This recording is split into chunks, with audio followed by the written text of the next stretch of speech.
Assalamualaikum warahmatullahi wabarakatuh. Saudara-saudara mahasiswa yang saya cintai, pada bahasan kali ini kita lanjutkan tentang mata kuliah fisika dasar kita. Kita mengambil tema yaitu usaha dan tenaga.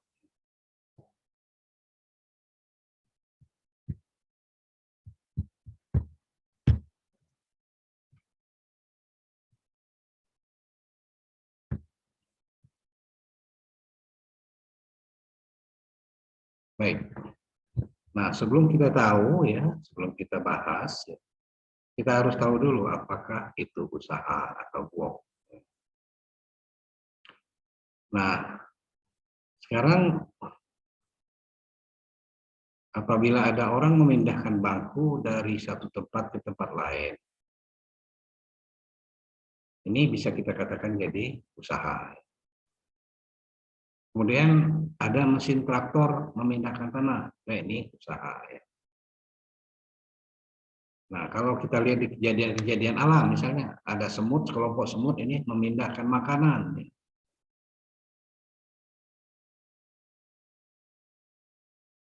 Nah, dari ketiga contoh yang kita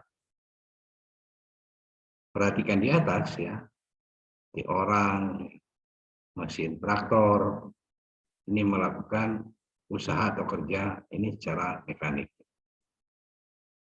Nah, ada dua komponen yang harus ada dalam usaha atau kerja. Nah, dua komponen itu yang pertama ini adalah masalah gaya ya.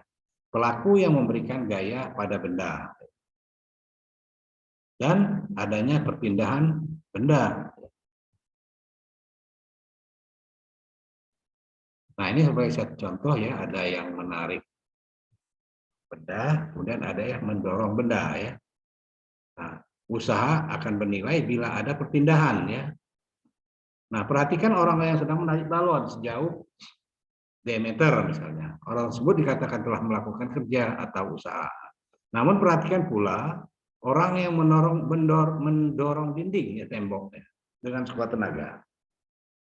Nah, orang yang mendorong dinding tembok dikatakan tidak melakukan usaha atau kerja ya, karena dia tidak ada perpindahan. Nah, meskipun orang tersebut mengeluarkan gaya tekan yang sangat besar ya,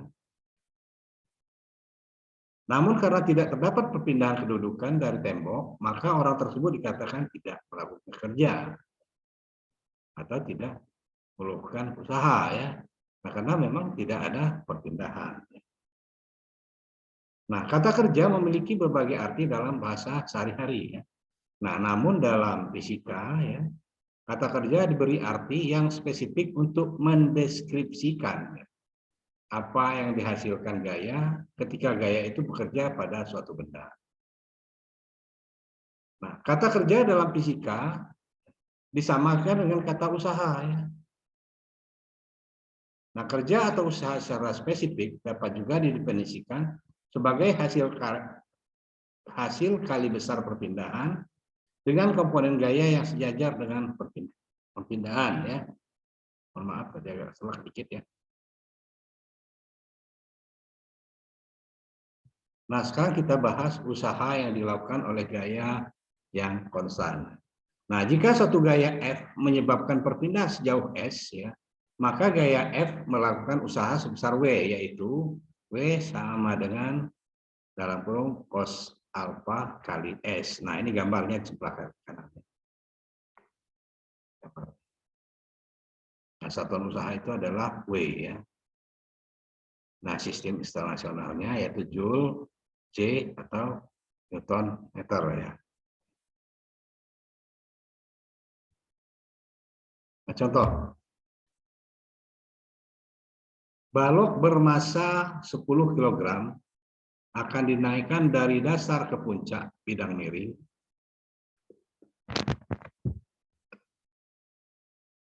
yang panjangnya 5,0 meter dan tinggi puncaknya dari tanah 3,0 meter. Anggap permukaan bidang licin atau tidak ada gesekan.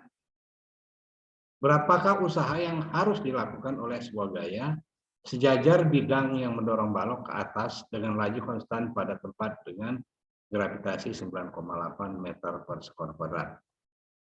Nah, keadaannya ditunjukkan dalam gambar berikut dengan gaya-gaya yang bekerja pada balok tersebut. Nah, ini gambarnya ya. Kita coba mulai dari gambar ya. Nah, pertama-tama harus kita cari dulu P-nya, yaitu besar gaya yang mendorong balok ke atas ya. Nah, karena tidak ada percepatan, resultan gaya yang sejajar bidang haruslah sama dengan 0. Jadi, P minus mg sin theta sama dengan 0, atau P mg sin theta sama dengan 10 kg kali 9,8 kali 3/5 sama dengan 58,8 Newton. Dengan alfa 0 derajat dapat dihitung usaha yang dilakukan oleh gaya P, yaitu W P cos alfa kali D ya, sama dengan 294 Joule. Nah, seandainya balok vertikal, seandainya balok diangkat vertikal ya ke atas ya, tanpa menggunakan bidang miring, usaha yang harus dilakukan adalah gaya vertikal mg dikalikan dengan jarak vertikal, atau 98,0 Newton kali 3,0 meter sama dengan 294 Joule. Sama besar dengan hasil sebelumnya. Bedanya hanyalah bahwa dengan bidang miring dapat digunakan gaya yang lebih kecil, P sama dengan 58,8 N, untuk mengangkat balok ke atas. Dibandingkan dengan gaya tanpa bidang miring, mg sama dengan 58,0 Newton. Tetapi ia harus menempuh jarak yang lebih panjang sepanjang bidang miring 5,0 ya, dibanding bila langsung diangkat ke atas atau 3,0. Nah, ini soal lagi ya. Seorang anak menarik kendaraan salju yang beratnya 10 Newton sejauh 30 meter sepanjang bidang horizontal dengan laju tetap.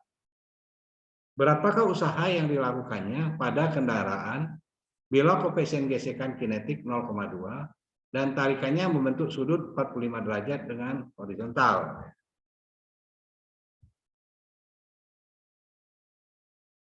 Nah, komponen gaya sejajar dengan sumbu X adalah P cos alpha min Fx sama dengan 0. Komponen gaya yang sejajar dengan sumbu Y adalah P sin theta plus N min W sama dengan 0. Ya.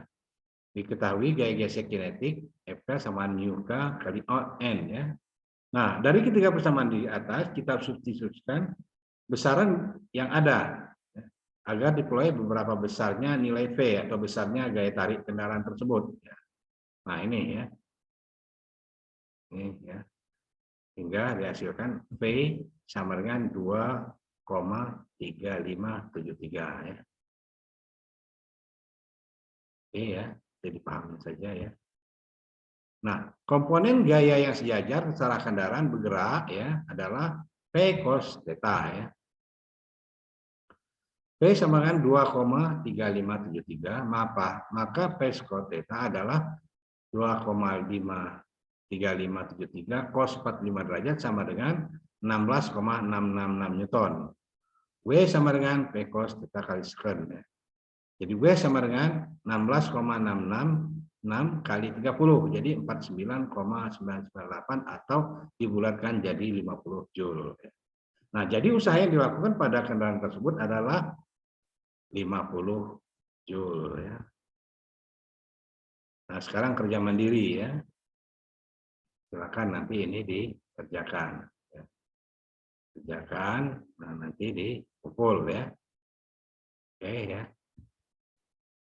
Nah, sekarang kita lanjutkan usaha yang dilakukan oleh gaya yang berubah. Nah, bila gayanya tidak konstan, maka harus jumlahkan untuk setiap bagian perpindahannya dengan gaya yang konstan. Nah, ini rumusnya ya. Nah, bila perubahannya kontinu, maka perumusan di atas berubah menjadi integral. Ya. Oke, ya, ngerti ya.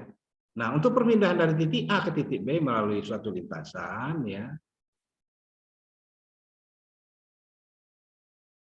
maka itu ya. Nah, sekarang kita lanjutkan apa itu tenaga atau energi. Nah, energi adalah satu besaran yang menunjukkan kemampuan untuk melakukan kerja atau usaha. Nah, ini ada sepeda motor menggunakan bahan bakar bensin sebagai sumber energi untuk dapat bergerak di jalan. Kemudian ada lagi anak panah akan bergerak jika diletakkan pada busur yang direntangkan sebagai sumber energi. Ya.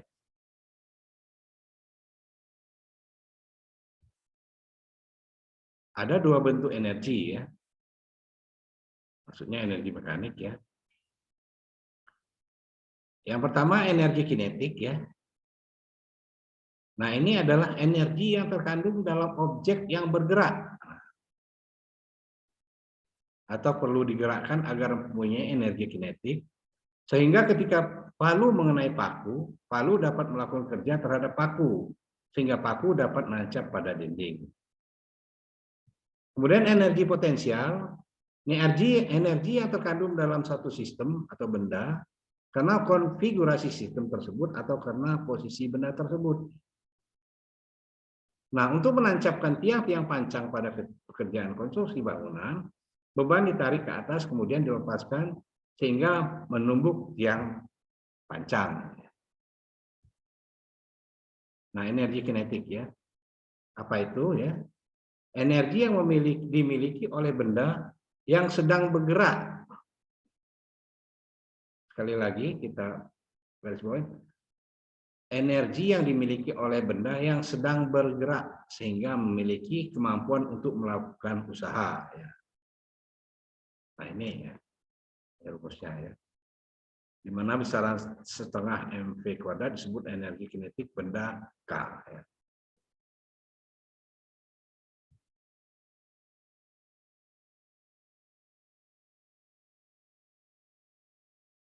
Oke. Nah, ini energi kinetik, ya, usaha yang dilakukan oleh gaya resultan yang bekerja pada benda sama dengan perubahan energi kinetik vertikal. Ya. Nah, contohnya ini, ya, pada kotak bermassa M bekerja gaya resultan F. Ya. Nah, hukum Newton 2. A sama dengan F per M, ya, atau F sama dengan M kali A, ya. F sama W sama dengan F kali D.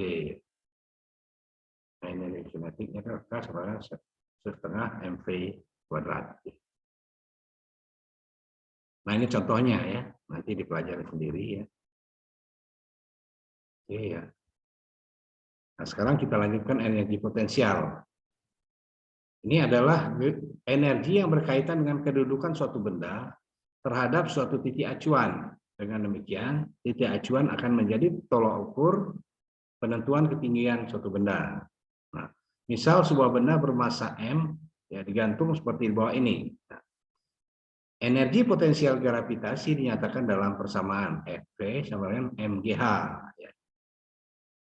Nah, energi potensial massa gerak kali H.